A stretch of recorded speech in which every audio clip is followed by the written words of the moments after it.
Okay friends, already நம்ம சொன்ன மாதிரி இன்றைக்கி இந்த வீடியோவில் ஒரு இன்ட்ரெஸ்டிங்கான மூவியை பற்றி தான் பார்க்க போகிறோம்.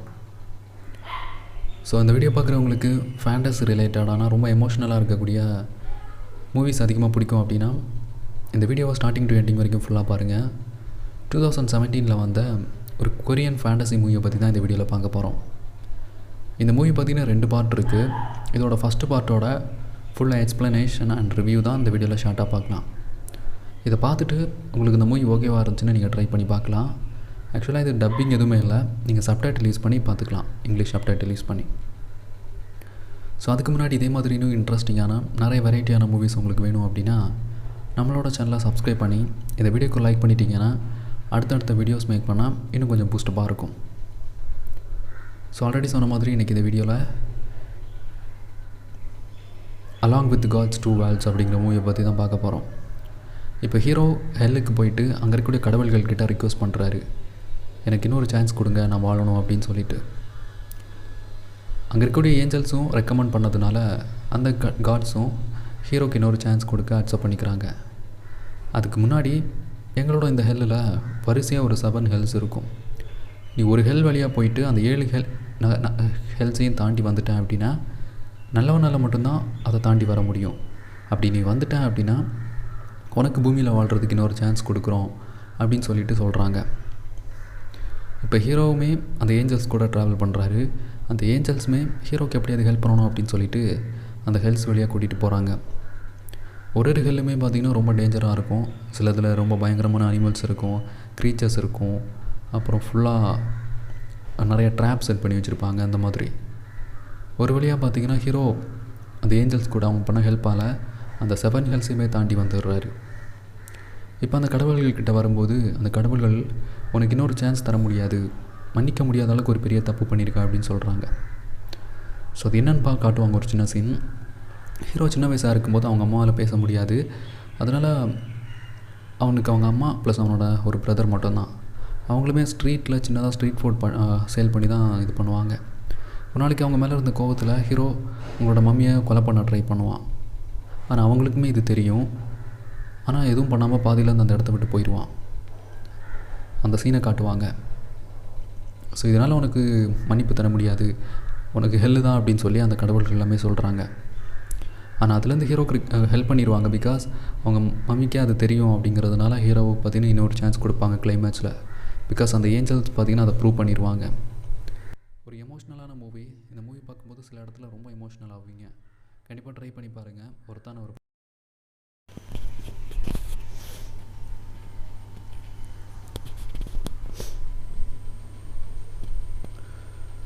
ஓகே கைஸ், ஸோ ஆல்ரெடி சொன்ன மாதிரி சேம் அதே கொரியன் மூவி தான். ஓகேவா, இப்போ நான் அதிலே சொல்லிட்டேன். இந்த மூவியோட ஹீரோ பார்த்தீங்கன்னா ஒரு அந்த ஃபயர்லாம் ரெஸ்க்யூ பண்ணுற ஒரு டீமில் ஒர்க் பண்ணிகிட்ருக்காரு. அந்த பில்டிங்கில் பெரிய ஆக்சிடெண்ட் ஆகுது. அதில் இருக்கக்கூடிய பீப்புள்ஸ் எல்லாரையுமே ரெஸ்க்யூ பண்ணும்போது அவரோட லைஃப் முடிஞ்சிருச்சு. ஆனால் இனிமே அவருக்கு ரியலைஸ் ஆகலை. இப்போது அவர் வெளியே அந்த மக்கள் கூட நின்றுட்டு இருக்கும்போது அந்த இடத்துல ஒரு பெரிய ஹோல் மாதிரி ஒன்று வருது. அதுலேருந்து ஒரு 3 ஏஜென்ட்ஸ் மாதிரி 3 ஏஞ்சல்ஸ் வராங்க. இந்த படத்தோட கதைக்கு ஏற்ற மாதிரி அவங்கள ஏஞ்சல்ஸ் அப்படின்னு கூப்பிடுவாங்க. அந்த 3 பேருமே ஹீரோ கிட்ட உன்னோட லைஃப் முடிஞ்சிருச்சு, அந்த ஆக்சிடெண்ட்டில் உன்னோட லைஃப் முடிஞ்சிருச்சு, இதுக்கப்புறம் எங்கள் கூட நீ ஹெல்லுக்கு வரணும் அப்படின்னு சொல்லிட்டு.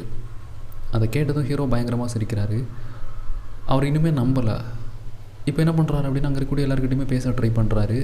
திடீர்னு அங்கே இருக்கக்கூடிய நார்மல் பப்ளிக் பீப்புள்கிட்ட டச் பண்ண ட்ரை பண்ணுறாரு. அப்போ தான் புரியுது அங்கே இருக்கக்கூடிய யாரையுமே ஹீரோவெல்லாம் டச் பண்ண முடியல. ஸோ அதுக்கப்புறம் தான் அவருக்கே ரியலைஸ் ஆகுது, அவங்க சொன்னது உண்மை தான், என்னோடய லைஃப் இங்கே முடிஞ்சிருச்சு அப்படின்னு. இப்போ திடீர்னு பயங்கரமாக ஃபீல் பண்ணுறாரு.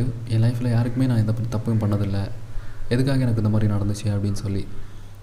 எனக்கு இன்னொரு சான்ஸ் கொடுங்க, நான் வாழணும் அப்படின்னு சொல்லி அந்த ஏஞ்சல்ஸ்கிட்ட ரொம்பவே ரிக்வெஸ்ட் பண்ணுறாரு. அவங்களுமே எங்களால் எதுவுமே பண்ண முடியாது, எங்கள் கூட ஹெல்லுக்கு வா, அங்கே எங்களோட காட்ஸ் இருக்காங்க, அவங்கக்கிட்ட உன்னோட கதையை சொல்லு, உன்னோட ரிக்வெஸ்ட் பண்ணிப்பார், அவங்க நினச்சா உனக்கு இன்னொரு சான்ஸ் தர முடியும் அப்படின்னு சொல்லி சொல்கிறாங்க. இப்போ ஹீரோமே டிசைட் பண்ணுறாரு, இங்கே இருக்கிறதுனால எந்த யூஸும் இல்லை. பிகாஸ் பூமியில் இருக்கிறதுனால அவர் யாரோட கண்ணுக்கும் தெரிய மாட்டார், அவர் பேசுகிறது யாருக்குமே கேட்காது.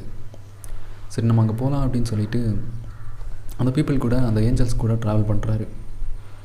ட்ராவல் பண்ணிகிட்டு இருக்கும்போதே அவரோட லைஃப்பை பற்றி எல்லாமே சொல்கிறாரு. மற்றவங்களுக்கு ஹெல்ப் பண்ணணும் அப்படிங்கிற ஒரே காரணத்தினால தான் இந்த மாதிரி ஒரு ஒர்க் பண்ண வந்தேன். லைஃப்பில் யாருக்குமே நான் கஷ்டத்தை கொடுத்ததில்ல அப்படின்னு சொல்லி ரொம்ப எமோஷ்னலாக பேசிகிட்ருப்பார். அவர் பேசினதை வச்சு அந்த ஏஞ்சல்ஸ்கோட மைண்டுமே மாறிடும். உண்மையாகவே இவன் நல்லவன் தான், இவனுக்கு நம்ம ஏதாவது ஹெல்ப் பண்ணணும் அப்படின்னு சொல்லிட்டு. இப்போது எல்லாருமே பார்த்திங்கன்னா அந்த ஹெல்லுக்கு போகிறாங்க. அங்கே தான் அந்த கடவுள்கள்லாம் இருக்காங்க. பூமியில் அவங்க யாரோட லைஃப்லாம் முடிஞ்சிச்சோ அவங்களெல்லாம் ஹெல்லுக்கு கூட்டிகிட்டு போய் அங்கே பார்த்திங்கன்னா அவங்களுக்கு பண்ண தப்புக்கு ஏற்ற மாதிரி அவங்களுக்கு தண்டனை கொடுப்பாங்க. இல்லை அவங்க எந்த தப்பும் பண்ணலை அப்படின்னா அவங்கள சொர்க்கத்துக்கு அனுப்புவாங்க, ஹெவனுக்கு. ஸோ ஓகேவா? அதே மாதிரி நம்ம ஹீரோ அங்கே போகிறாரு. அங்கே இருக்கக்கூடிய காட்ஸ் கிட்ட ரொம்ப ரிக்வெஸ்ட் பண்ணுறாரு. அவங்களுமே தப்பு பண்ண எல்லாருமே இதே மாதிரி தான் சொல்லுவாங்க அப்படின்னு. ஆனால் கூடவே பார்த்திங்கன்னா இந்த ஏஞ்சல்ஸும் அவருக்கு சப்போர்ட் பண்ணுறாங்க. அவன் சொல்கிறத பார்க்கும்போது அவன் உண்மையாக தான் சொல்கிறான்னு தோணுது. அவனுக்கு இன்னொரு சான்ஸ் கொடுக்கலாம் அப்படின்னு சொல்லி ரெக்கமெண்ட் பண்ணுறாங்க.